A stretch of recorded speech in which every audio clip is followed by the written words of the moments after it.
think it speaks to the global nature of the franchise. You can premiere anywhere in the world, and an amazing city that's filled with wonder, a landscape that is undeniable, and the center of the world. You know, I mean, it speaks to the reach of the Fast franchise. Yeah, I can't wait for the premiere tomorrow. I think it's going to be it's the most beautiful setting I think we've had for a premiere. So very excited. It was fun. It was fun. Mm-hmm. Yeah. It was really fun to collaborate. It was really fun because we had like a tiny moment in 9, and then we got to expound upon that in this one, which was really cool. And it was fun to be able to kick butt together and then share a family moment, which is that's great. Well, I did defer to him and ask, like, is this believable? Is this sellable? Like, there were moments where I think it was when we flung the guy outside I asked you, like, is this hokey or is this going to sell? And you're like, no, it's going to sell. And I'm like, okay, but if he thinks it's going to sell. The cool thing is in a kind of hokey way. Like, right, it's yeah. literally like, get out of my house. It's that fine line. Yeah. I like it.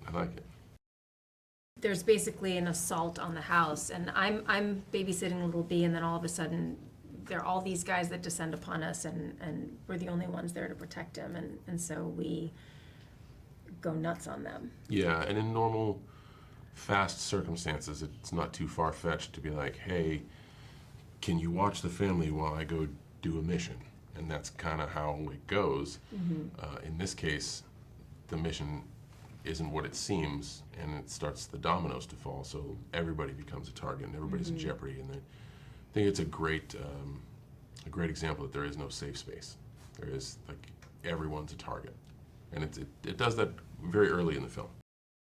I think it helps the movie. It helps lighten the mood a little bit. It certainly provides a great relationship with me and little B, which one can then theorize the relationship I have with the family that hasn't yet been showcased. I think it's not like a cold cut 180.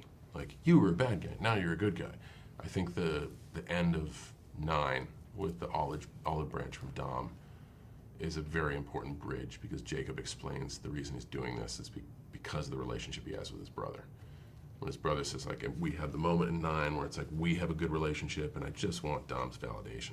Once I get that, I think it's a natural bridge for Jacob to be more of himself, less of an edge. I mean, first it was Jason Momoa, which was, I was like, Aquaman's joining us? Like, it's just crazy. And then Rita Moreno, because I heard Vin often plants these seeds, and I don't know why I ever question him, because whatever he says, like, invariably comes true. So when he said that, I was like, oh my God, it's gonna happen. And then I saw her on set, and it was incredible. Yeah. Some interesting new faces, some interesting returns. Yeah, keeps you guessing.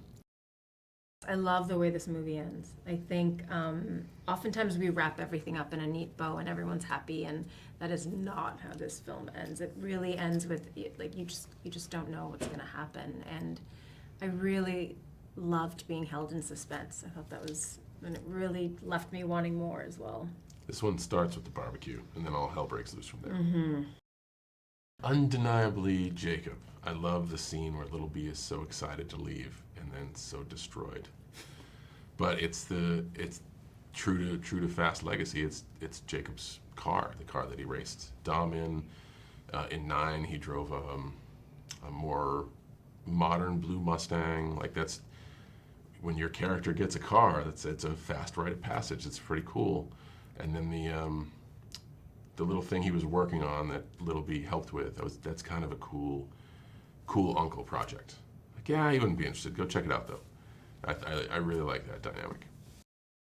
Louis had a giant challenge, and he has so much grace, and he was very open from the very beginning.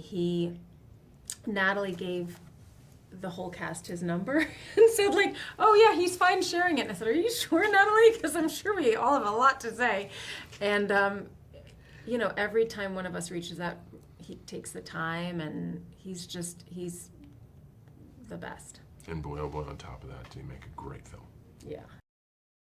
The cliffhanger's a big one. Yeah, I think now they don't know what to expect. Yeah. But I think in watching You get a little taste of it in 9 with some flashback stuff. In 10, it really like, it's just a true petri dish of every movie. You have real physical callbacks from the moment where Dom says, let's race, to actually bringing Fast 5 back into it in real time and explaining Dante's story. It's like, everything's kind of blurring into itself. And it leaves you on the edge of your seat, and you want to see it again. You want to see what's next. You know?